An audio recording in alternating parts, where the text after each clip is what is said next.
আজকে তামাম পৃথিবীতে ইসলাম আলাদের বিরুদ্ধে গভীর ষড়যন্ত্র চলতেছে। এই দুনিয়ার জমিনের মুসলমানদেরকে নিয়ে গভীর ষড়যন্ত্র চলতেছে বাজান গো আমার। এজন্য ইসলামের অবস্থা সবসময় ভালো থাকে না। বিশ্বনবী ডেকে বলে হযরতে বেলালকে, ডেকে বলেন বেলাল এখন ইসলামের অবস্থা ভালো না, কালেমা পড়ে আপাতত প্রকাশ করা যাবে না। হযরতে বেলাল ডেকে বলেন নবী গো আমার জীবনের কোনো দাম নাই, আমি আমার মনিব উমাইয়াকে বলেছিলাম উর্তুম্বা ছাগল পেশাব পায়খানা করে দেয়, এই ঘরে থাকতে আমার বড় কষ্ট হয়, আমার জন্য আলাদা একটা ঘরের ব্যবস্থা করে দেন। আমার মনিব উমাইয়া ডেকে বলে বেলাল রে উর্তুম্বা ছাগলের দাম আমার কাছে আছে, কিন্তু তোর মতো কালো হাবশি বেলালের দাম আমার কাছে নাই। জোরে কর নাউজুবিল্লাহ। নবী গো আপনি শুধু আমাকে দোয়া করেন মৃত্যু পর্যন্ত যেন কালেমার পথে টিকে থাকতে পারি।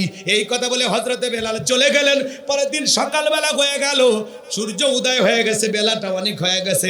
হযরত বেলাল দরজা খোলে না। অন্যান্য চাকর বাকর যারা আছে ওরা নালিশ নিয়ে চলে গেল। ডেকে বলে আমাদের মনিব উমাইয়া এখন পর্যন্ত বেলাল দরজা খোলে নাই, উর্তুম্বা ছাগলের পেশাব পায়খানা পরিষ্কার করে নাই, তাই নাকি? বলে হ্যাঁ। এইবার দরজা দেখদের বেলাল দরজা খোল। হযরতে বেলাল দরজা খোলে না, জোরে করে ধাক্কা মারছে, দরজা খুইলে গেছে। এইবার উমাইয়া তাকায় দেখে যেই রাত্রিতে হযরতে বেলাল কালেমা পড়ে মুসলমান হয়েছে, ওই রাত্রিতে একটা উর্তুম্বা ছাগলের কাছে কোনো পেশাব পায়খানা নাই। জোরে বলেন আল্লাহু আকবার। এইবার উমাইয়া ডেকে বলে এ চাকরের দল, বেলালের বিরুদ্ধে মিথ্যা অভিযোগ দাও। তোমরা যখন ঘুমাচ্ছিলে বেলাল তখন ময়লা আবর্জনা পরিষ্কার করেছে, তাকায় দেখো না একটা উর্তুম্বা ছাগলের কাছে কোনো পেশাব পায়খানা নাই, যাও নিজেদের কাজে যাও। এই কথা বলে ওদেরকে দাঁড়িয়ে দিয়া এক পা দুপা করে বেলালের কাছে গেলেন। হযরতে বেলাল দেয়ালের সাথে পিঠটা ঢাকাইয়া মাথাটা নিচু করে জিহ্বা নাড়ায় জিকির করে কার? এইবার বেলালের কাছে যায় হালকা করে ধাক্কা মারছে, যখন বেলালের জবান দিয়া কালেমার আওয়াজ বের হয়েছে তখন বলেন আল্লাহু আকবার। কালেমার আওয়াজ শোনার পর উমাইয়া ডেকে বলে বেলাল রে তোর জবান দিয়ে কি শুনলাম? হযরতে বেলাল ডেকে বলে মুসলমান হয় যারা মিথ্যা কথা বলতে পারবে না তারা ওয়াকুলু কাওলান সাদীদা। মুসলমানেরা সদা সর্বদাই সত্য কথা বলবে, মুসলমানেরা কোনোদিন মিথ্যাবাদী হবে না। আজকে দেখেন না অনারগোল মিথ্যা কথা বলে, মিথ্যা বলতে বলতে চেহারা বেঁকা হয়ে গেছে, এক পা কবরে ঢুকে গেছে, এরপরে মিথ্যা বলা ছাড়ে না। ওর মিথ্যা কথা বলার স্টাইল দেখা শয়তান পর্যন্ত হাসে আর বলে আমিও এত খারাপ না। এ মিথ্যাবাদী নাই, নাম বলা লাগবে না, ভালো করে বোঝেন। যে কথা বলতে চাচ্ছিলাম, ভাসুরের নাম জানি, মুখে আনা নিষেধ, এমন জায়গায় ঘা ভাসুর হয়েছে ডাক্তার দেখানোর কোনো উপায় নাই। আপনি তো মিথ্যা কথা বলেন, বলেন না? আপনার নাম জানি তো, আমি বলবো কথা পাই নাকি? মুসলমানেরা কখনো মিথ্যাবাদী হতে পারে? মুসলমানের জবানটা পবিত্র থাকবে, মুসলমান জবান দিয়ে সত্য কথা বলবে, ঠিক আছে তো? ইনশাআল্লাহ আমরা সত্যবাদী হতে চাই, আল্লাহ কবুল করেন, জোরে বলেন আমিন। আমার ভাইয়েরা ভালো করে বোঝেন, হযরতে বেলাল ডেকে বলে গতকাল রাত্রিতে বিশ্ব নবীর হাতে হাত রেখে আমি কালেমা পড়ে মুসলমান হয়েছি। এইবার উমাইয়া ডেকে বলে বেলাল উর্তুম্বা ছাগলের মালিক বানায় দেব, থাকার জন্য ভালো ঘর বাড়ি ব্যবস্থা করে দেব। হযরতে বেলাল ডেকে বলে যতই লোভ দেখাও দুনিয়াবি পার্থিব সম্পদের বিনিময়ে বেলাল তার ঈমান বিক্রি করবে না। আল্লাহ। এবার ডেকে বলে আমার কথা না শুনলে বড় নেতা আবু জেলকে খবর দিব। হযরতে বেলাল ডেকে বলে কোন বড় নেতা ছোট নেতা এখন কাউকে কোনো টাইম নাই, আমি দুনিয়ার কোনো আবু জেলকে ভয় করি না, আমি ভয় করি আমার আল্লাহকে। এইবার উমাইয়া দৌড়ে গেছে, যাই বলে নেতা সংবাদ খুব খারাপ। কি হয়েছে? বলে আমার বাড়ি কি তো দাস বেলাল কালেমা পড়ে মুসলমান হয়েছে, তাই নাকি? বলে হ্যাঁ। ঠিক আছে বাড়িতে যাও, আমি আসতেছি। আবু জেলের একটা বিশেষ বাহিনী ছিল যাদের কাজই হলো মুসলমানদের রক্ত নিয়ে খেলা করা। আজও জালেমদের একটা বিশেষ বাহিনী আছে যাদের কাজই হলো মুসলমানদের রক্ত নিয়ে খেলা করা, নিরীহ মুসলমানদের উপরে জুলুম আর অত্যাচার করা। ভালো করে বুঝবেন বাজান গো আমার। আবু জেল তার বিশেষ বাহিনী নিয়ে কাদার মাস্টার নিয়ে উমাইয়ার বাড়িতে হাজির হয়ে গেল। বেলালকে ডেকে বলে বেলাল এইদিকে আয়। আবু জেল এইবার বেলালকে ডেকে বলে বেলাল রে তোর প্রতি আমার পার্সোনাল ভাবে মহাব্বত ভালোবাসা আছে, এসব কি শুনছি তুমি নাকি মুসলমান হয়েছ? বেলাল রে উর্তুম্বা ছাগলের মালিক যদি হতে চাও বানায়া দেব, ঘর বাড়ির ব্যবস্থা যদি করতে চাও ঘরের বাড়ির ব্যবস্থা আমরা করে দেব, ব্যবসা বাণিজ্য যদি করতে চাও দিরহাম টাকা পয়সা যা লাগে ব্যবস্থা করে দেব, তুমি যা চাইবা তাই হবে। এরপরে আব্দুল্লাহর বেটা মুহাম্মদ সাল্লাল্লাহু আলাইহি সাল্লামের ধর্ম ত্যাগ করে আবার বাপ দাদার ধর্মে ফিরে আসো। হযরত বেলাল ডেকে বলে, আবু জেলে রে, দুনিয়ার সম্পদের লোভ দেখাইয়া বেলাল তার ঈমান বিক্রি করবে না। দুনিয়ার সব সম্পদ দিতেও যদি রাজি হও, দুনিয়ার সম্পদ ছাড়তে রাজি, বিশ্ব নবীর কালেমা ছাড়তে রাজি নাই। বেলালের মতো যারা খাঁটি ঈমানদার, এদেরকে টাকা দিয়ে কেনা যায় না। কিন্তু মুনাফিক মার্কা মুসলমান যারা, ওরা সকাল বিকাল টাকার কাছে বিক্রি হয়। টাকার বান্ডিল যেই দিকে ওদের ফতুয়া সেই দিকে। কথা বলে না কেন? বউ তালাক হয়ে গেছে, নেওয়ার কোনো উপায় নাই। 5,000 10,000 টাকা যদি হুজুরের হাতের মধ্যে দিয়ে দেওয়া হয়, হুজুর তখন বলে মানুষ তো ভুল করে, রাগান্বিত হয়ে ঘটনা ঘটছে, তওবা করে আর একবার রিস্ক নেওয়া যায়। টাকার গন্ধে অবৈধ বইটাকে বৈধ বানায় দেয়। বোঝেন নাই? টাকা যেই দিকে ওদের ফতুয়া সেই দিকে। টাকা হইলে বাতিলের পক্ষে ফতুয়া। কথা কথাকে আছে না? না আছে না? টাকার কাছে বিক্রি হয়ে গেছে। এত বিক্রি হয়, একটা ডিম, কয়টার প্লেট বিরিয়ানি এর কাছে বিক্রি হয়। কথা কানা সামান্য দুনিয়াবি সুযোগ সুবিধা পাইলে হুজুর এমন তেল তেলা হুজুর হয়, বাপ রে বাপ। সুবিধাবাদ জিন্দাবাদ। কথা কন আছে না নাই? দুনিয়ার লোভ করে কোনো লাভ নাই। এই দুনিয়াতে যদি চিরকাল টিকে থাকা যাইতো তাহলে লোভ করে লাভ হইতো। যেতে হবে, বিদায়ের ঘন্টা কখন বাজবে? ওই যে লোভের টাকা নিয়ে ঘরে পৌঁছার আগে তোমার মৃত্যু হতে পারে। কথা বলে ঠিক কিনা? এই জন্য বেলালের মতো যারা খাঁটি মুমিন, খাঁটি ইমানদার, বেলালের উত্তরসূরিরা কখনো ঈমান বিক্রি করবে না, টাকার কাছে কখনো তারা বিক্রি হবে না। কথা বলে ঠিক কিনা? ভালো করে বোঝেন বাজান গো আমার। যে কথা বলতে চাচ্ছিলাম গভীর মনোযোগ দিয়ে শোনেন। এইবার আবু জাহেল ডেকে বলে, বেলাল রে, সোজা আঙ্গুলে ঘিউ না উঠলে আঙ্গুলে একটু বাঁকা করা লাগবে। এই কথা বলে যুবকদেরকে লিয়ে দিল, চাবুক দিয়ে পিটাও। চাবুক দিয়ে পিটাইতে পিটাইতে হযরতে বেলালের কালো চামড়াটা ফেটে রক্ত ঝরতেছে। এরা যত জোরে চাবুক মারে, বেলাল তত জোরে আল্লাহর জিকির করে। আবু জাহেল ডেকে বলে, বেলাল রে, মারতে মারতে পিঠটা পেটে রক্ত ঝরতেছে, এরপরে কি কালেমা ছাড়বি না? হযরতে বেলাল ডেকে বলে, আবু জাহেল রে, মারতে মারতে যদি মেরেও ফেলে দাও, জীবনটা দিতে রাজি, কিন্তু ইসলামের পথ ছাড়তে রাজি নাই। এইবার যুবকদের বলো, পায়ের রশি লাগাও। হযরতে বেলালের পায়ের রশি লাগাইয়া মরুভূমির অত্যন্ত গরম বালিতে ছেঁচড়াইয়া ছেঁচড়াইয়া নিয়ে ঘোরা হলো। আরবের গরম বালি কত গরম জানেন? চাল দিলে মুড়ি হয়ে যায়, এত গরম। সেই গরম বালিতে হযরতে বেলালকে ছেঁচড়াইয়া ছেঁচড়াইয়া নিয়ে করা হলো। বাবলা গাছের কাঁটাগুলো জিহ্বাতে পেরেকের মতো মারা হলো। বেলালের উপর নির্যাতন জুলুম করতে করতে এইবার ডেকে বলে, বেলাল রে, চাবুক দিয়ে পিটাইলাম, মরুভূমির গরম বালিতে ছেঁচড়াইয়া নিয়ে ঘুরলাম, এরপরেও কি নবী মুহাম্মদ সাল্লাল্লাহু আলাইহি সাল্লামের ধর্ম ত্যাগ করবি না? হযরতে বেলাল ডেকে বলে, আবু জাহেল রে, মারতে মারতে যদি মেরেও ফেলে দাও, বেলালের নিঃশ্বাস থাকবে যতদিন, বেলাল ইসলামের পথে টিকে থাকবে ততদিন। আল্লাহ।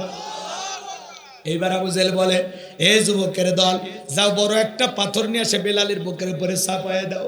বিশাল বড় একটা পাথর নিয়ে আসা কয়েকজন যুবক মিলে হযরতে বেলালের বুকের উপরে চাপায়া দিয়া, আবু জাহেল মনে মনে ভাবলো, এই পাথরের চাপার আঘাতে বেলাল মারা যাবে। এই কথা ভেবে কাফেররা চলে গেল।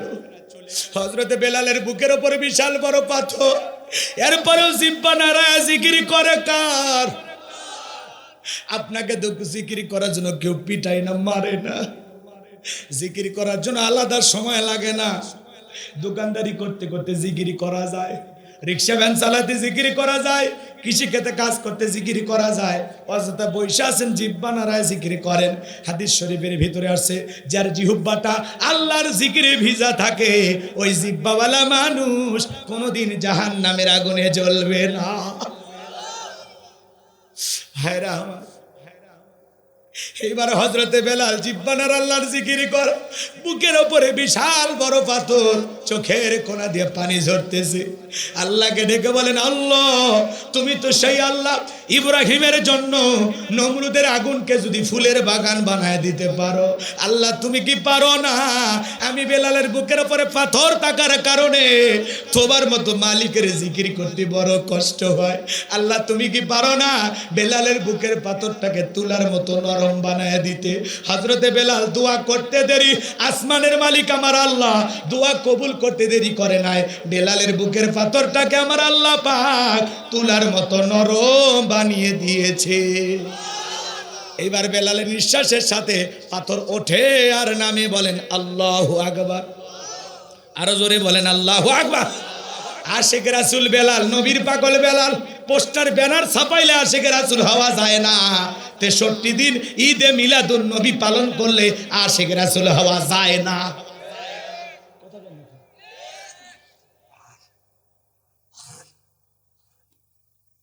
আশিক রাসূল বেলাল, নবীর পাগল বেলাল। নবীজি যখন মক্কার করিতে পথ চলে, হযরত বেলাল একবার ডানে যায় একবার বামে যায়। আমার নবী ডেকে বলে, বেলাল রে বুঝি না, একবার ডানে যাও একবার বামে যাও।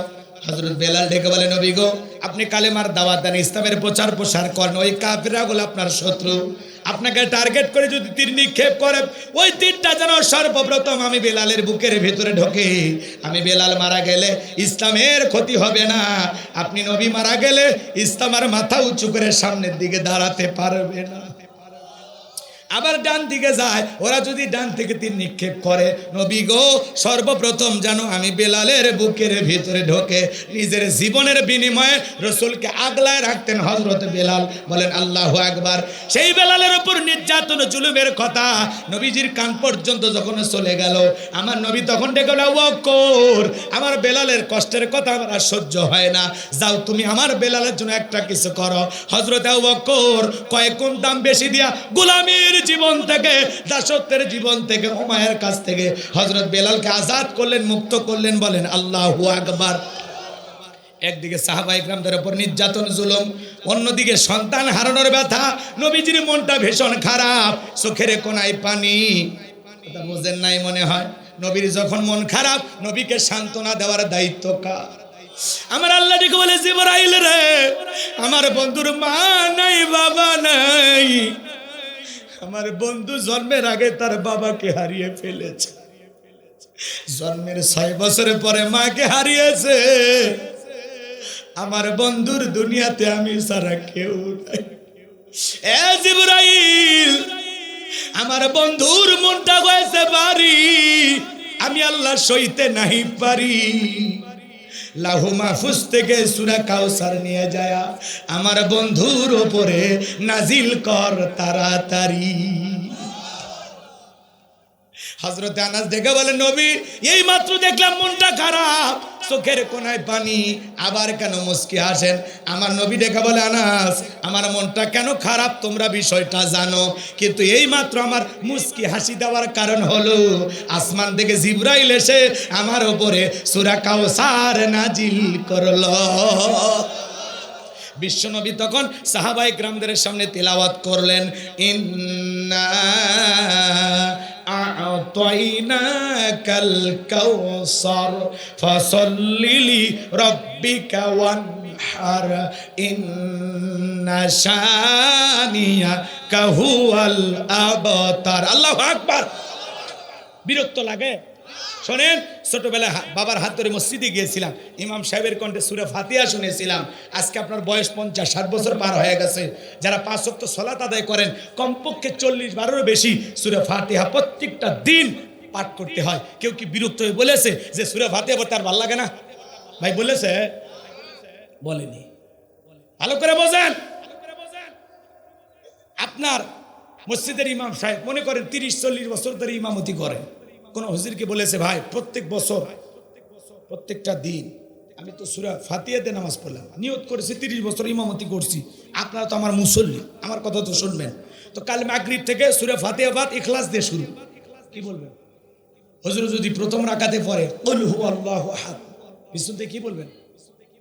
আল্লাহু আকবার। হুজুর আগে সূরা ফাতিহা পড়েন, এরপরে অন্য সুরে ধরেন। আর যে হুজুর সুরে ফাতিহা ছাড়া নামাজ পড়াতে চায়, বিনা বেতনে চাকরি করলেও তার পিছনে নামাজ পড়বো, কারণ সুরে ফাতিহা ছাড়া কোনো সালাত হবে? তাহলে কোরআন এমন একটি কিতাব, উম্মতে মুহাম্মাদের জন্য জীবন্ত মুজিজা। কিয়ামত পর্যন্ত এই কোরআনের আকর্ষণ মুসলমানদের কাছে কমবে না। সুবহানাল্লাহ। এই কোরআন যত পড়বেন আকর্ষণ তত বাড়বে। যার কণ্ঠ যত ভালো, তার কণ্ঠ দিয়া কোরআন শুনতে তত বেশি মধুর লাগে। কথা বলে ঠিক কি না?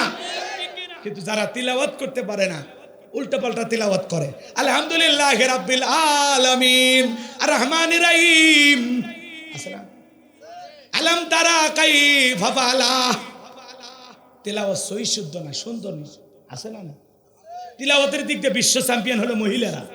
এরা যদি তিলাওয়াত শুরু করে, আলিফ লাম মিম যালিকাল কিতাবুলা রাই, এই কোরআন তিলাওয়াতকারী ব্যক্তির পক্ষে সুপারিশ করবে, এই কোরআন তিলাওয়াতকারী ব্যক্তির উপরে লানত দেবে। কথা কয় না? কথা কয় না? তাহলে কিভাবে করতে হবে? আউজিদ আলাইহি ওয়ারাতিলিল কুরআনা তারতিলা, কোরআনকে তার তিলে সই স্পষ্ট করে ধীরে ধীরে সই শুদ্ধভাবে সুন্দর করে তেলাওয়াত করতে হবে। কথা বলে ঠিক না? আর সই শুদ্ধ তিলাওয়াত শিখতে হলে অবশ্যই ছোটবেলায় সন্তানদেরকে মাদ্রাসায় দেওয়া লাগবে। কোরআন হাদিস শিখান ছোটবেলায়, 2-4 বছর পড়ান। প্রত্যেকটা ছেলেকে যে হাফেজ মুফতি মুহাদ্দিস বানাইতে হবে এমনটা না, কিছুদিন মাদ্রাসায় পড়ান। যদি দেখেন মেধা ভালো, এই যে কয়েকদিন আগে বাংলাদেশের একটা ছেলে 36 দিনে কোরআন মুখস্থ করেছে। বলা যায় না আপনার 4টা সন্তানের মধ্যে এমন একটা সন্তান আল্লাহ আপনাকেও দিয়েছে, আপনি মাদ্রাসায় দেন নাই, টের পান না। কথা বলে ঠিক কি না? আপনার এতগুলো সন্তান ডাক্তার ইঞ্জিনিয়ার বানানোর স্বপ্ন আছে, কি মরার পরে একটা ছেলে জানাজার ইমামতি করবে এমন স্বপ্ন আপনার দেখতে মনে চায় না? তাহলে এরকম দিনই মাদ্রাসায় সন্তানদেরকে দেওয়ার দরকার আছে না নাই? আপনি দুনিয়ার সব বোঝেন, এই জায়গায় ব্যথা করলে চলে যান ইবনে সিনায়, পরীক্ষা নিরীক্ষা করে 12,500 টাকা শেষ। ডাক্তার পরে বলে একটু গ্যাস, 10 টাকার ট্যাবলেটের জন্য 12,500 টাকা শেষ। কোনোদিন তো একটা হুজুরের কাছে যায় 500 টাকা 1000 টাকা মসজিদের ইমাম সাহেবের হাতে দিয়ে, যে হুজুর দেখেন তো আমি 2 রাকাত নামাজ পড়ি, আমার সলাতটা ঠিক আছে কিনা, আমার রুকু সিজদা ঠিক আছে কিনা, তাসবিহগুলো ঠিক আছে কিনা, আমার তিলাওয়াত ঠিক আছে কিনা, দরুদ শরীফ দোয়া কুনুত এগুলো ঠিক আছে কিনা কখনো বলেছেন? বলেন। ও চিকিৎসার দরকার নেই নাকি? কন রাগ করেছেন? কোরআন যত পড়বেন তত মজা লাগবে। কোরআন জোরে পড়লে মজা লাগে, টেনে পড়লে মজা লাগে। কোরআনের ভিতরে আল্লাহ আকর্ষণ দিয়েছে, কিয়ামত পর্যন্ত কোরআনের আকর্ষণ কমবে না। জোরে বলেন সুবহানাল্লাহ। কিন্তু একটা গান 2 দিন 3 দিন 4 দিন শোনার পরে মানুষ কয় প্যানপেরি বন্ধ কর, কিসের বাদাম ফেটে শেষ। কথা কন ঠিক কিনা? এক শিল্পী এসে একটা গান গাইলো 2 দিন 4 দিন শোনার পরে মানুষ বিরক্ত হয়ে যায়। বোঝেননি মনে হয়? তার মানে কি হারামের মজা হলো ওয়ান টাইম, ক্ষণস্থায়ী। কিছু সময় কান সুখ, কিছু সময় ভালো লাগে, কিন্তু সব সময় ভালো লাগে না। 2বার 4বার শোনার পর বিরক্ত আসে।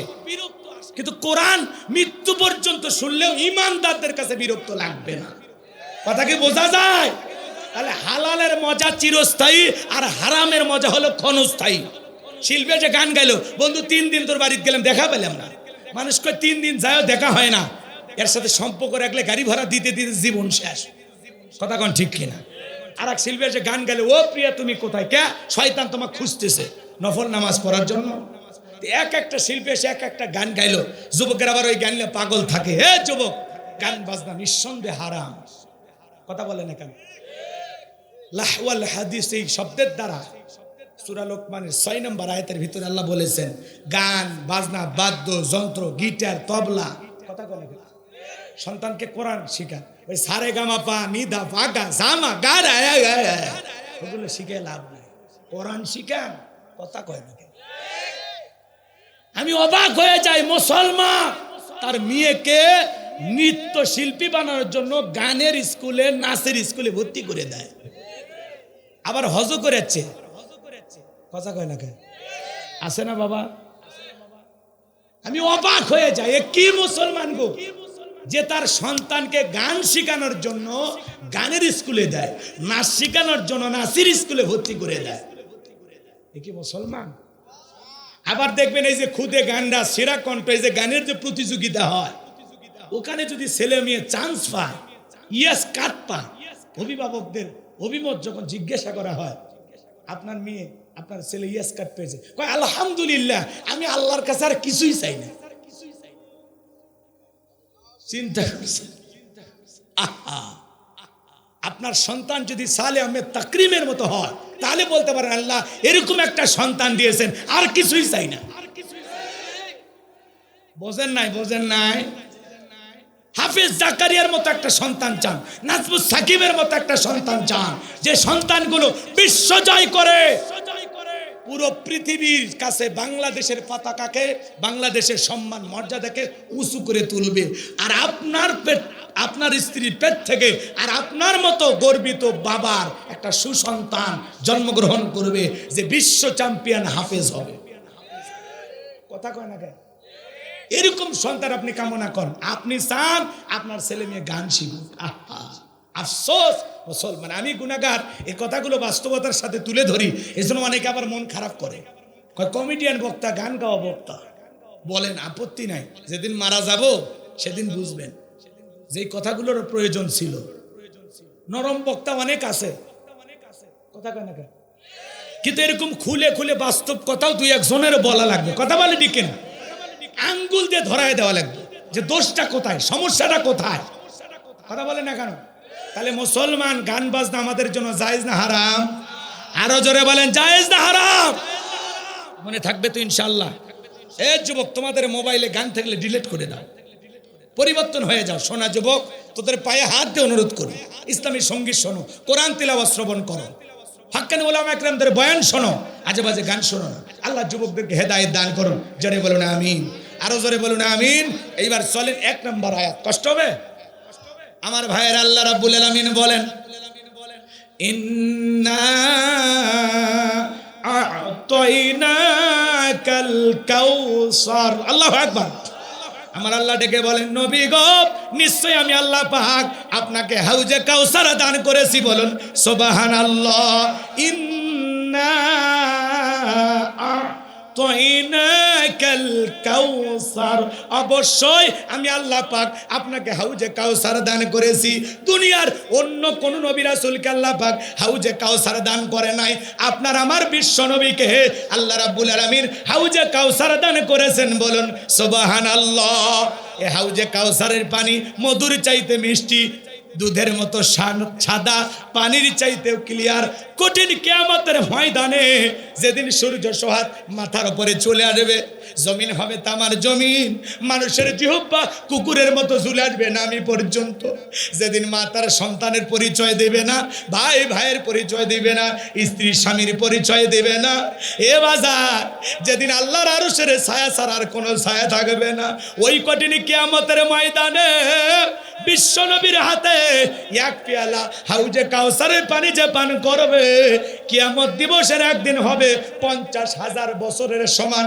একবার রাসূলের হাতে হাউজে কাউসারের পেয়ালার পানি পান করলে জান্নাতে ঢোকা পর্যন্ত তার আর তৃষ্ণা লাগবে না।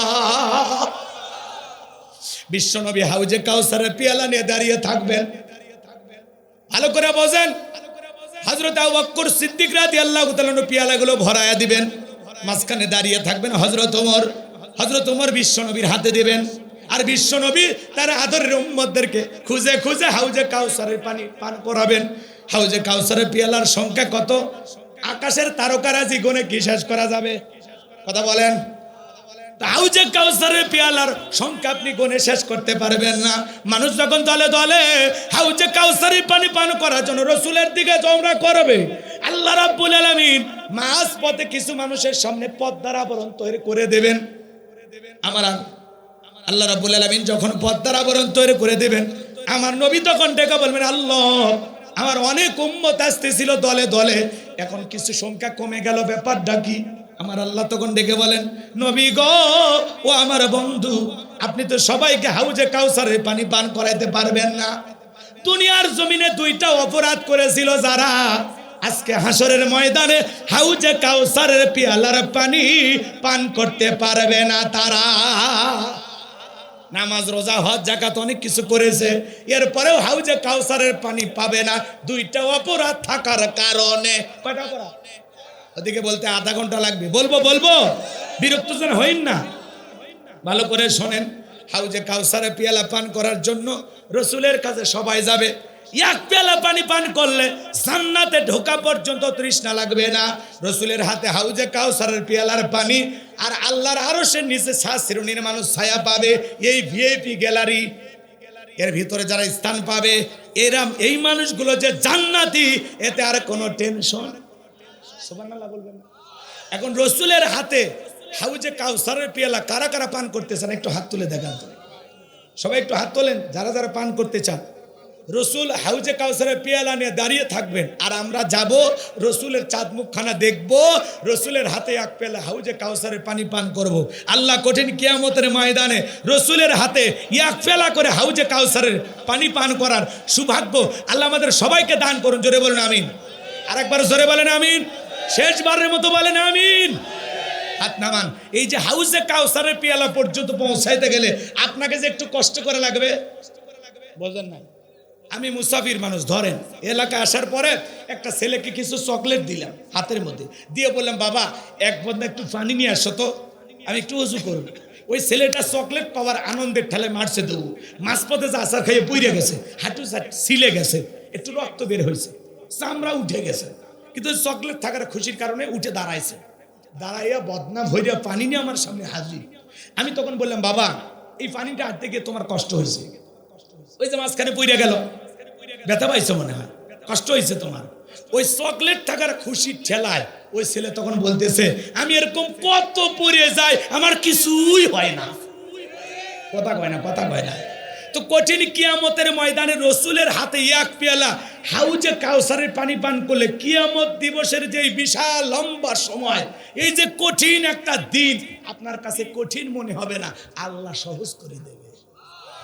শোনেন এই এদিকে খেয়াল করেন, রসুলের হাতে পিয়ালা নিয়ে থাকবেন, এই পর্যন্ত আপনাকে পৌঁছাইতে হলে আপনাকে যে একটু কষ্ট করা লাগবে। কথা কয় না। যে ঠান্ডা পানি দিয়ে উজু বানায়া নামাজ পড়া কি যে কষ্ট। আপনি হয়তো বা নতুন মুসল্লি, ওয়াজ শুনে ভাল লাগছে, আপনি মসজিদে ঢুকছেন, আগে যারা পুরাতন মুসল্লি এরা আবার বলে বাপ রে বাপ, উত্তর পাড়ার বাদশা আবার কোন দিন নামাজ ধরলো, দেখি তোর নামাজ কয়দিন থাকে, আছে না? আচ্ছা একটা মানুষ নতুন মসজিদে ঢুকছে, নামাজ পড়তে গেছে, ওর সাথে কি এরকম আচরণ করা ঠিক? কি বলতে হবে? ভাই তুমি মসজিদে আসছো, আলহামদুলিল্লাহ আমরা খুশি। এই যে মসজিদে ঢুকছো, মৃত্যু পর্যন্ত আল্লাহ যেন তোমাকে সিজদা দেওয়ার তৌফিক দান করেন, ওর জন্য হেদায়েতের দোয়া করেন, ওরে নিয়ে ঠাট্টা বিদ্রুপ করেন। দেখি তোর নামাজ কয়দিন, ও মানে মসজিদের দারোয়ান, কথা কয়, সমালোচনা করে। যুবক একটু দাঁড়িয়ে রাখছে, বউয়ের সাথে ঘুরতে গেছে, মানুষ ওর বউকে দেখে বলে ভাবি আসসালামু আলাইকুম, সাথে চাচার খবর কি? বউ বাড়িতে এসে রাগান্বিত হয়ে বলে তোমার সাথে বাহিরে যাওয়া যাবে না, আমার এটাকে ভাবি আর তোমার এটাকে চাচা। যুবক বয়সে দাঁড়িয়ে রাখার কারণে তোমার বউ তোমাকে সহ্য করে না, পাড়া প্রতিবেশীও টিটকারি মারে। যে বউ রসুলের সুন্নাত দাড়ি ভালোবাসে না, সে আবার তোমারে কি ভালোবাসবে? এই কথা বল না কে? যে বউ রসুলের সুন্নাত দাড়িকে অপছন্দ করে, সে বউ কোনোদিন প্রিয় তমা হতে পারবে না। ওই বউ আপনাকে রাইকেও বাইরে যাবে, চরিত্রে গন্ডগোল। কথা বল না কে? কোন নেককার বিবি কোন স্বামীকে দাড়ি রাখার ব্যাপারে বাজে মন্তব্য করতে পারে না। কথা কর না কে? তুমি যুবক বয়সে দাড়ি রাখবা, এই দাড়িতে পুরুষের আসল সৌন্দর্য ফুটে ওঠে। কথা বলে ঠিক কিনা? আদম আলাইহিস সালাম যখন জান্নাতের ভিতরে দাড়ি পেয়েছিল কি খুশি, সুবহানাল্লাহ বলেন। কষ্ট হচ্ছে আপনাদের? বিরক্ত হয়েছেন?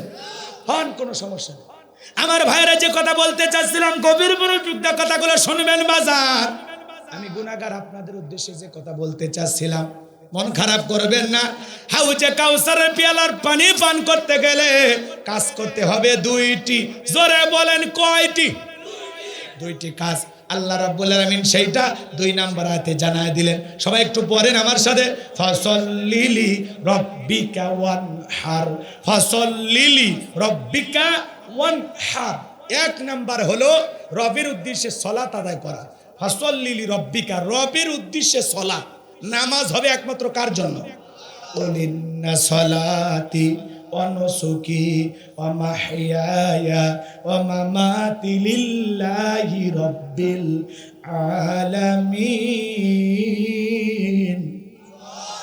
নবীজি আপনি বলুন, আমার নামাজ, আমার কুরবানি, আমার জীবন, আমার মরণ লিল্লাহি রাব্বিল আলামিন, আসমান জমিনের প্রতিপালকের জন্য।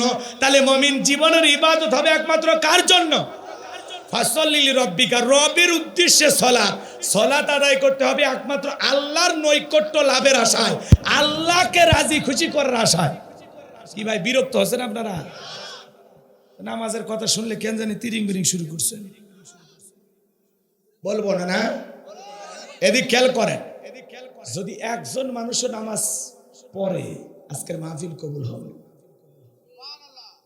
যারা ওঠা বসা করতেছেন দয়া করে একটু পরিবেশটা ঠিক রাখেন। বোঝেন নাই?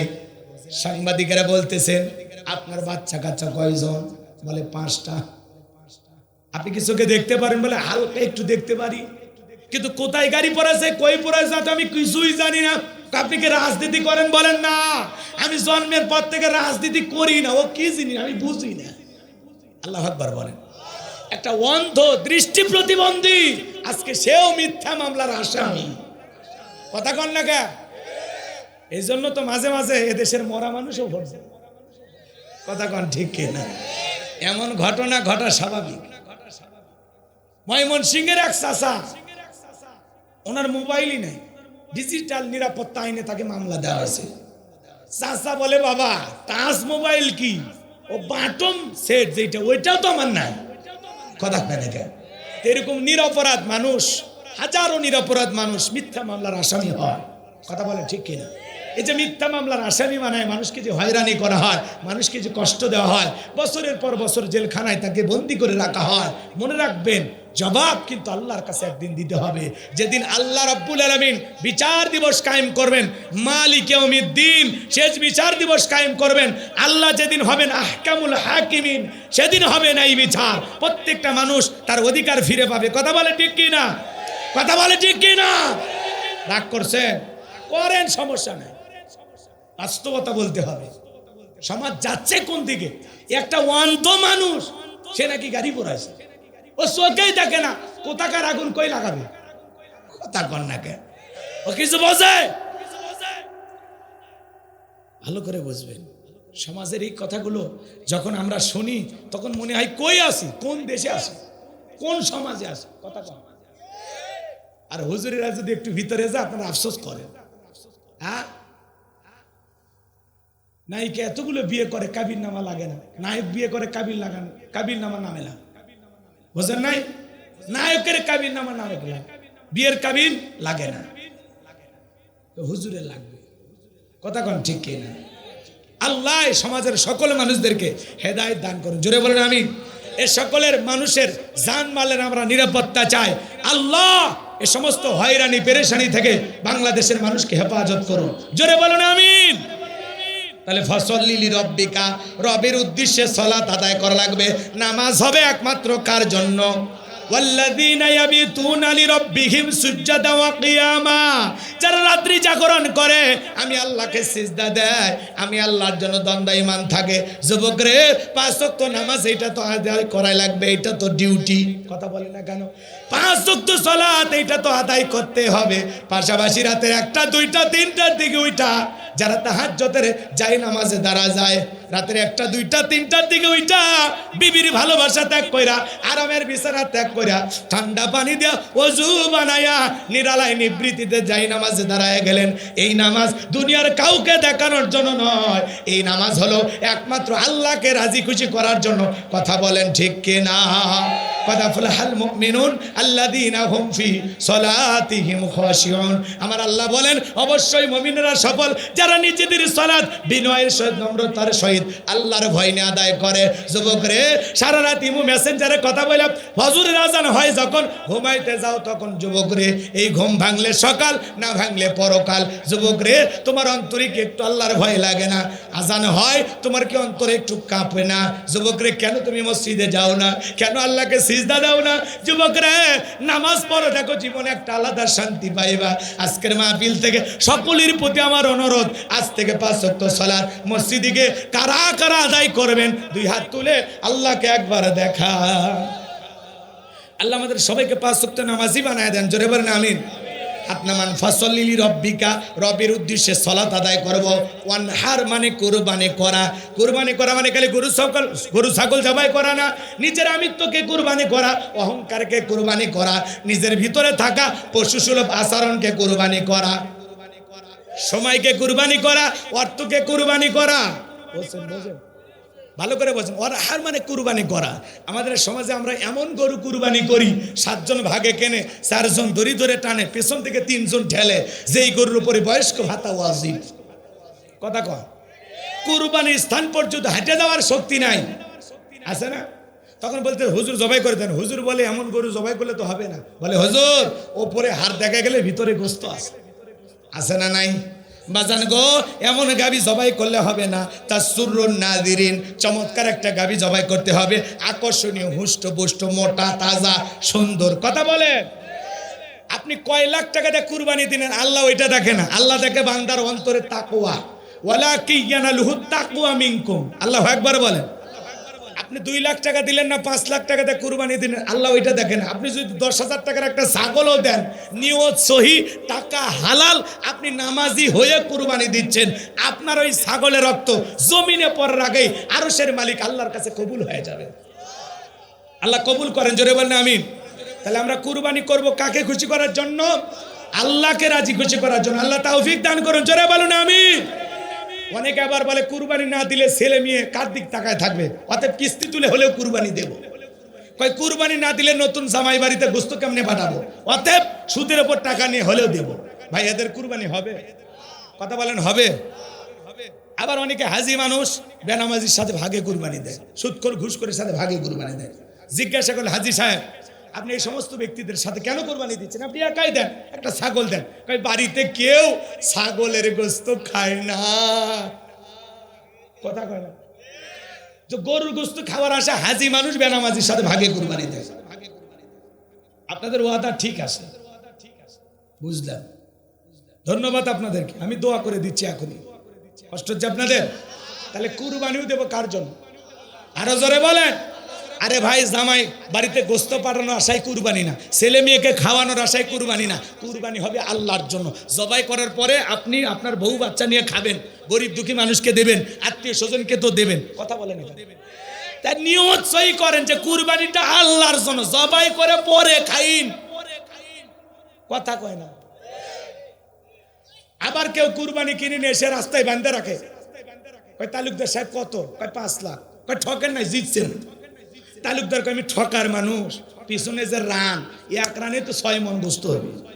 এ কুরবানির পশু নিয়ে এসে কোথায় কি পরিমাণে গোস্ত হয় হিসাব নিকাশ করে। এদের কুরবানি হবে? জোরে বলেন, হবে? আবার যুবকেরা সেলফি, গরু জবাই করা সেলফি, গোস্ত কাটার সেলফি, গরু কেনার সেলফি। হাই রে, আবার এখন ডিজিটাল মিটার বের হয়েছে, কয়েকজন ভাগে দেয়, ওটা আবার মিটারে মাপে, নাপে আবার হিসাব নিকেশ ফেলায়। ভাগে কত বলো? 525 টাকা কেজি। ভালোই লাভ হচ্ছে, তা কাল থেকে কষায়ের ব্যবসা শুরু করে। কথা কন ঠিক কিনা? হাই রে মুসলমান, কুরবানি হবে আল্লাহর জন্য। আর কত কাহিনী, কত নাটক। কথা কন। আচ্ছা, কুরবানি পশু জবাই করার পরে আপনারাই তো খাবেন, নাকি আসমান থেকে বিকেলে ফেরেশতা আসে বস্তা নিয়ে, যে বগুড়ের মুসলমান বস্তাতে গোস্ত তোলো, আসমানে নিয়ে তোমরা ভুনে করে খাবো বলেছিল? আল্লাহ আমাদের হেদায়েত দান করুন। কুরবানি হবে কার জন্য? তাহলে আল্লাহ বলেন ফাসল্লি লিরাব্বিকা ওয়ানহার, রবের উদ্দেশ্যে সালাত আদায় করা লাগবে, রবের উদ্দেশ্যে কুরবানি করা লাগবে। আল্লাহ পাক আমাদের করার তৌফিক দান করুন, জোরে বলুন আমিন। আমরা মুমিন জীবনে যা করব, কাকে খুশি করার জন্য? কাকে রাজি খুশি করার জন্য? কুরবানি মানে ত্যাগ করা, উৎসর্গ করা, বিলিয়ে দেওয়া। নিজে খাওয়ার নাম কুরবানি না। আপনার প্রতিবেশী 2 মাসেও 1 কেজি গোস্ত কেনার সামর্থ্য নেই, বছরে একদিন 1 টুকরো কেনার সামর্থ্য নেই। আপনি ধনী, আজকে কুরবানি দিয়েছেন, কালকে ওইরকম আরেকটা গরু কেনার ক্ষমতা আছে, 10 কেজি কিনে নিয়ে আসার ক্ষমতা আছে। ও দুঃখী মানুষ, ওনার বাড়িতে গোস্ত পৌঁছায় না, 8টা-10টা সন্তান, দেন না 1-2 কেজি দেন, একটু পেট ভরে খাক। মানুষকে খাওয়ানোর মধ্যে আনন্দ খোঁজেন, মানুষকে দেওয়ার মধ্যে আনন্দ খোঁজেন, কথা বলেন না কেন? খালি ফ্রিজ বুক করেন না, ফ্রিজে গোস্ত রাখে আর বক বলে 6 মাসে দেন, বাজারের কথা বলিস না, তো না ছাড়ে হেল দেবো, আছে না? না, আবার এমনও কুরবানি দেতা আছে, এই কুরবানি গোস্ত পরের কুরবানি পর্যন্ত নিয়ে যায়, বিয়ে বাড়িতে এসে আর খায়, আর বলে বিয়ে গোস্ত এত শক্ত কেন? কয় কুরবানির গোস্ত ফ্রিজে ছিল তো। কত বড় শয়তান ভাই, খান, তাই বলি এইভাবে খাইন না। আবার কেউ বরফ দেখে গরু কেনে, ওই কুরবানির পরে ছেলের বিয়ের অনুষ্ঠান আছে, ধান্দা করে যে ওখান থেকে কিছু গুস্ত রেখে ছেলের অনুষ্ঠান পারি দেবে, হবে? হ্যাঁ, কুরবানি হবে। আপনারা তো মুক্তি হয়ে গেছেন, ফতুয়া কার কাছে নেবেন? এই সমাজে এগুলো চলে, কথা বলেন ঠিক কি না? আল্লাহ আমাদেরকে, আল্লাহ তাআলাকে রাজি খুশি করার উদ্দেশ্যে সকল ইবাদত করার তৌফিক দান করুন, জোরে বলুন আমিন। ইন্না শানিয়া কাহুয়াল আবতার। নবী গো, যারা আপনাকে লেসকানারির বংশ বলে, আপনাকে হাত করে বলে, আপনি মন খারাপ করবেন না। ওই আবু লাহাব, উতবা, সাইবা, ওদের বংশে বাতি জ্বালানো কেউ থাকবে না। আমি আল্লাহ ওদেরকে নির্বংশ করে ছাড়বো। আপনার ছেলে সন্তানগুলোকে শিশুকালে নিয়েছে, আপনি মন খারাপ করবেন না। আপনার কোটি কোটি রুহানি সন্তান আমি আল্লাহ দুনিয়ার জমিনে পাঠাবো, যারা নিজের জীবনের চাইতে আপনাকে বেশি ভালোবাসবে। আজকে তাম পৃথিবীতে 200 কোটি মুসলমান, কম বেশি 200 কোটি মুসলমান, তাম পৃথিবীর মুসলমানেরা হলো রসুলের রুহানি সন্তান। কথা বলে না কেন? আমরা রসুলের রুহানি সন্তান, সুবহানাল্লাহ বলেন। এই জন্য নবীকে নিয়ে যদি কেউ বাজে ভাষায় গালি দেয়, নবীকে অসম্মান করে, কুরুচিপূর্ণ মন্তব্য করে, ওকে ছেড়ে দেওয়া যাবে। আমরা রসুলের রুহানি সন্তান, আমরা জীবিত থাকা অবস্থায় বিশ্ব নবী বলেন আমাদের কলিজার টুকরা, সেই নবীকে গালি দেবে যারা, বাপ সারা জন্ম হয়েছে তারা, মানে আসল বাপ জন্ম দেয়নি, নকল বাপ জন্ম দিয়েছে, আর জন্মে ভেজাল। রসুলকে গালি দিয়েছিল মক্কা নগরীতে একজন ওলীদ বিন মুগিরা, নাম কি? এই ওলীদ বিন মুগিরা অকাত্য ভাষায় রসুলকে গালিগালাজ দিতেছেন। আল্লাহ সহ্য করতে পারলেন না, আসমান থেকে আয়াতে কারিমা নাজিল করে আমার আল্লাহ জানায় দিলেন, ও নবী, এই ওলীদ বিন মুগিরা আপনাকে গালি দেয় কারণ উতুল্লিম বাদা জালিকা জানিম, এ হলো পিতৃ পরিচয়হীন জারোর সন্তান।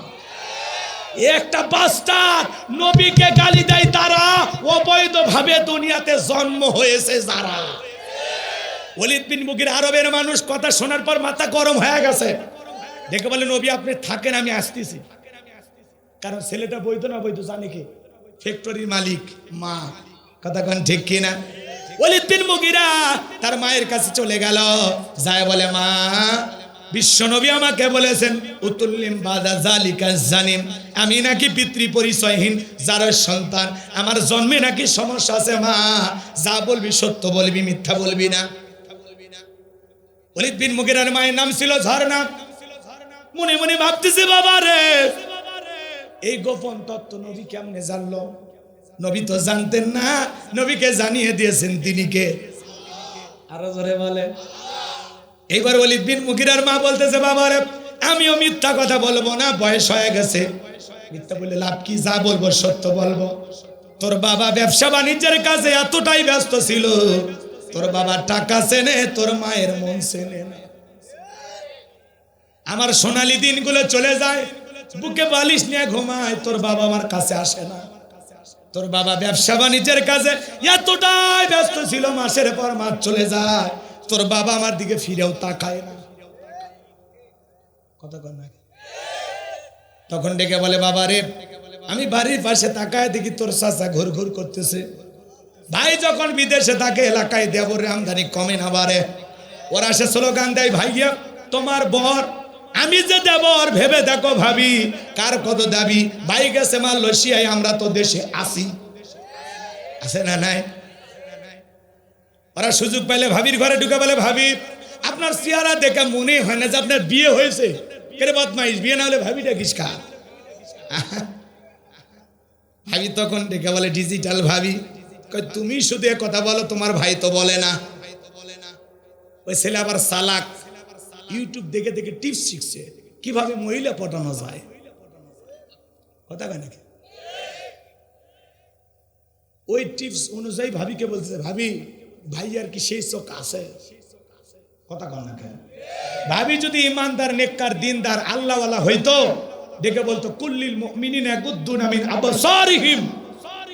হে দেবর, আল্লাহ তাআলা বলেছেন মুমিন পুরুষের দৃষ্টি থাকবে নিচের দিকে। আমাকে দেখার অধিকার শুধু তোর ভাইয়ের আছে, তোর জন্য আমাকে দেখা জায়েজ নাই, দূর হয়ে যা। আর এই ভাবি যে স্পেশাল ভাবি, ওই যে হাল জুড়েছে ছোট দেওরা, বাড়ির পাশে বিয়াতে রারা, সেই ভাবি যে বোঝেন নে, রাগ করছে, করেন, সমস্যা নাই, দোয়া করে দেবো। এখন আজকে সমাজে এই ধরনের ঘটনা ঘটে। কথা বলেন, মা বোন যারা আছেন, মা, দুইটা পুরুষ হইতে সাবধান। একটা দেবর আর একটা দুলে ভাই, এরা হলো মৃত্যু তুল্য। হাদিস শরীফের ভিতরে বলছে এরা হলো মৃত্যু তুল্য, বিষাক্ত সাপের চাইতে ভয়ঙ্কর। কথা কয় না কা? দোষ হলো শাশুড়ি। বাড়িতে জামাই আসে, নিজে হাতে খাবারের প্লেট ফল ফুট দিয়ে সাজায়, সাজে তার 14 বছর 16 বছরের যুবতী মেয়েটাকে বলে, জামা এই খাবারের প্লেটটা তোর দুলে ভাইকে দিয়ে আয়। শিয়ালের কাছে মুরগি পাঠাচ্ছে। কথা কন ঠিক কিনা? শাশুড়ি হলে মায়ের মতো, জামাইয়ের কাছে যাবে, কাছে বসবে, গল্প করবে, বাবা জামাই তুমি কেমন আছো, ব্যবসা বাণিজ্য কেমন চলতেছে, দিনকাল কেমন যায়, আমার মেয়েটা কেমন আছে, আমার নাতনি আমার নাতি কেমন আছে, বাবা শরীরের যত্ন নিও, তোমার চেহারা তোমার খারাপ হয়ে যাচ্ছে। মায়ের মতো শাশুড়ি জামাইয়ের খবর নেবে, কোনো গুণে নেই। দেখাও জায়েজ, কথা করো, কথা বলাও জায়েজ। মায়ের মতো যে শাশুড়িকে বিয়ে করা জায়েজ। কথা হয় না? তাহলে শাশুড়ি কাছে বসে থেকে গল্প করলে কোনো সমস্যা আছে? জামাইকে দেখা শাশুড়ির জন্য বৈধ। কথা কয় নাকি? আবার শাশুড়িকে দেখাও জামাইয়ের জন্য বৈধ। ভালো করে বোঝে, শাশুড়ি তার মায়ের মতো, মায়ের মতো ভালো করে বোঝে। কিন্তু শালি কার মতো? এরা মান ইজ্জত খায়। এই ধরনের যুবকেরাই স্লোগান দেয়, সাবানের সাথে হুইল ফিরি। আছে না? বিয়ে করলে শালি ফিরি, নাউজুবিল্লাহ, আস্তাগফিরুল্লাহ। তোমার মায়ের পেটের বোনটা যেমন, তোমার বইয়ের বোনটাও ঠিক তোমার কাছে তেমন। কথা বোঝে না? এটাও হারাম। তবে বউ যদি মরে যায় তাহলে আবার জায়েজ। তাই বলে মেরে ফেলে দিস না। দেশের আইন কিন্তু খুব কঠিন, পরীক্ষা নিরীক্ষার মাধ্যমে আবার ধরা পড়ে যাবি কেমনে গলার ঠাসি মারছিস, বাঁচার কোনো উপায় নাই। কথা কর, রাগ করছেন? দুনিয়াতে এমনও ঘটনা ঘটে, দুইটা বাচ্চা, একটা সন্তান রেখে বোন মারা যায়, আর এক বোন বোনের সন্তানকে লালন পালন করার জন্য বাধ্য হয়ে দুলে ভাইকে বিয়ে করে। এটা জায়েজ, নিঃসন্দেহে জায়েজ, কোনো সমস্যা নেই। কিন্তু বোঝা লাগবে, আপনার এই বিষয়টা বোঝা লাগবে যে বিয়ের আগে ভালো করে বোঝেন, আপনার স্ত্রীকে আপনি বিবাহ করার পরে আপনার যে শালী, এর সাথে আপনি সাক্ষাৎ করবেন না। 3, 4, 5 বছর বয়স হলে ভিন্ন কথা। যখন থেকে যার উপরে পর্দা ফরজ, তখন থেকে সাক্ষাৎ করা নিষেধ। কথা কয় না? এটা মাথায় রাখা লাগে। আবার অনেক দুলে ভাই সেই খারাপ, বাড়ির যাবার এইটা নিয়ে ঝগড়া করে।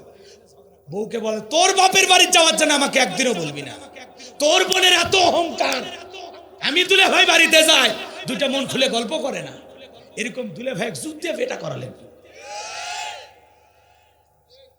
একটা দিয়ে তোর হয়নি না, কথা কর না কে? রাগ করছেন? শালি যখন খাবারের প্লেট নিয়ে আসছে, দুলে ভাই তখন বলে, এই পাগলি, আমি কি এই খাবার জন্য আসি? আমি আসছি তো দেখার জন্য। শালি তো সেই খুশি, তখন বলছে, রেডি থাকিস, বিকেলে বগুড়া নিউ মার্কেটে নিয়ে যাবো। তো যাবি? তখন বলে, দুলে ভাই আপনি রাজি থাকলে আপনার হাত ধরে জাহান্নামে যাইতেও রাজি। কথা কন ঠিক কিনা? এরকম সমাজে আছে না নাই? তখন বিকেল বেলা দুলে ভাইয়ের মোটরের সাইকেলে চইরা বড় আপার স্বামী এইটা ভেবে মাঝখানে ভ্যানিটি ব্যাগ দিয়ে ফাঁকা রাখছে ভদ্রতা বজায় রেখে, কিন্তু দুলা ভাই হেব্বি শিয়ানা এমন কায়দায় ব্রেক করেছে, এক ব্রেকে শালি ফাঁকা জায়গা পূরণ করেছে। কথা কোন ঠিক কিনা? এই জন্য মা বোনদেরকে অনুরোধের ভাষায় বলবো, মা খবরদার খবরদার খবরদার, দুলা ভাইয়ের সাথে দেবরের সাথে মেশা যাবে, মেশা যাবে। এই দুইটা পুরুষ হইতে মা বোনেরা সাবধান। মা বোনদেরকে বলে যায়, মা আপনাদের আমল কম দাম বেশি, 4টা আমলে 8টা জান্নাতের দরজা খোলা। 1 নাম্বার হলো নামাজ, 2 নাম্বার রোজা, 3 নাম্বার ফরজ পর্দা, 4 নাম্বার স্বামীর খেদমত। কিন্তু মা বোনের নামাজ পড়ে না, রোজা ধরলে ছাড়ে না, না খায়া থাকার বেলায় মা বোনেরা শক্ত, কারণ মাঝে মাঝে ঝগড়া হলে 3 দিন খায় না। যদি ডাক দেন বল্টুর মাও আসো, কয় খামো না, তুমি খাও, আছে না? না খায়া থাকার মা বোনেরা শক্ত, এই জন্য রোজা ছাড়ে না। কোন মাসে কোন নফল রোজা ওইটা মা বোনেরা রাখে। কথা বলে ঠিক ঠিক? ভালো করে বোঝেন। রোজা ধরলে মা বোনেরা ছাড়ে না, কিন্তু পর্দা করতে চায় না। জানালার পর্দা ঠিক আছে, দরজার পর্দা ঠিক আছে, এমনকি বাথরুমের সামনে পর্দা দেওয়া থাকে নিজের শরীরে। থাক, অনেক রাত হয়েছে তো, আসলে ভাঙ্গা বাজারের এত রাতে ওয়াজ করা আসলেই কঠিন। আপনাদের কষ্ট হচ্ছে, আমারও কষ্ট হচ্ছে, আর কষ্ট না দিতে চায় না। শোনেন শোনেন, রসুল হলেন আমাদের কলিজার টুকরা নবী, ঠিক আছে তো? যদি কেউ নবীকে গালি দেয়, আর সার আছে, কথা বলেন, তুমি আমার বাপকে গালি দাও আমি সহ্য করবো, মাকে গালি দাও সহ্য করবো, আমাকে গালি দাও সহ্য করবো, আমার দলকে গালি দাও সহ্য করবো, কিন্তু বিশ্ব নবী হলেন আমাদের কলিজার টুকরা নবী। সেই নবীকে নিয়ে যদি কেউ বাজে ভাষায় গালি দেয়, অকাত্য ভাষায় গালি দেয়, কুরুচিপূর্ণ মন্তব্য করে, বিশ্ব নবীকে নিয়ে যারা বাজে ভাষায় গালি দেবে, ওই সমস্ত নাস্তিক মুরতাদ বেঈমানদেরকে ধইরা জিহ্বা টান দিয়ে ছিঁড়ে কুকুরকে খাওয়ায় দেব। নবীজির অপমান মেনে নেওয়া হবে না। পৃথিবীর যেই দেশেই হোক না কেন, যারাই নবীকে গালি দেবে, বোঝা যায় ওদের জন্মে ঠিক নাই, ওদের বাপ আসল বাপ না, ওদের জন্ম দিয়েছে অন্য বাপে। এই ফ্রান্সের লোকেরা গালি দিল না, 228টা রাষ্ট্র নিয়ে গবেষণা করা হলো, ফ্রান্সের লোকেরা কেন গালি দেয়। জরিপে বের হয়ে আসলো, ফ্রান্সের মহিলারা বিয়ের আগেই বাচ্চা জন্ম দেয়। তাহলে ওটা কি হালাল জাদা? কথা কয় না। তাহলে ওরা গালি দেবে না, কারণ ওদের জন্মের ঠিক নাই। আর ওরা গালি দিয়ে কি হবে? রসুল হলেন পৃথিবীর শ্রেষ্ঠ মানুষ, মোহাম্মদ মানে প্রশংসিত। আগে পরে যতই গালি দেন, রসুলের সম্মান মর্যাদা দিয়েছেন কে? রসুলের চাইতে সুন্দর মানুষ আল্লাহর জমিনে আর দ্বিতীয় কেউ আছে? পৃথিবীর সবচাইতে সুন্দর মানুষটির নাম মুহাম্মদ রাসূলুল্লাহ সাল্লাল্লাহু আলাইহি সাল্লাম। যেই নবীর চরিত্রের সার্টিফিকেট আল্লাহ দিয়ে বলেন, ওয়া ইন্নাকা লাআলা খুলুকিন আযীম। নবী গো, আপনি হলেন পুত পবিত্র মহান চরিত্রের অধিকারী। আযীম আরবিতে এমন একটি শব্দ যার গভীরতা মাপা যাবে না, বলেন আল্লাহু আকবার। সেই রাসূলের প্রতি আমাদের অগাধ ভালোবাসা থাকবে তো ইনশাআল্লাহ। তাহলে নবীকে যদি কেউ গালি দেয়, আমার নবীকে যদি কেউ নারী লোভী বলে, সন্ত্রাস বলে, অকাত্য ভাষায় গালিগালাজ দেয়, কুরুচিপূর্ণ মন্তব্য করে, ডাকাত বলে গালি দেয়, ওই সমস্ত নাস্তিকদের বিরুদ্ধে নিজের রক্ত দিয়ে জীবন দিয়ে কারা কারা লড়তে রাজি, হাত তুলে দেখা। লিল্লাহি তাকবীর। আপনার নবীজির অপমানে যদি না কাঁদে তোমার মন, মুসলিম নয় তুমি মুনাফিক, নবীজির দুশমন। আমাদেরকে আল্লাহ পাক রসুল প্রেমিক হওয়ার তৌফিক দান করুন, আশিক রাসূল হিসাবে কবুল করুন। ওয়া আখিরি দাওয়ানা আলহামদুলিল্লাহি রাব্বিল আলামিন। সকলে একটু আমার সাথে দরুদ দিবেন।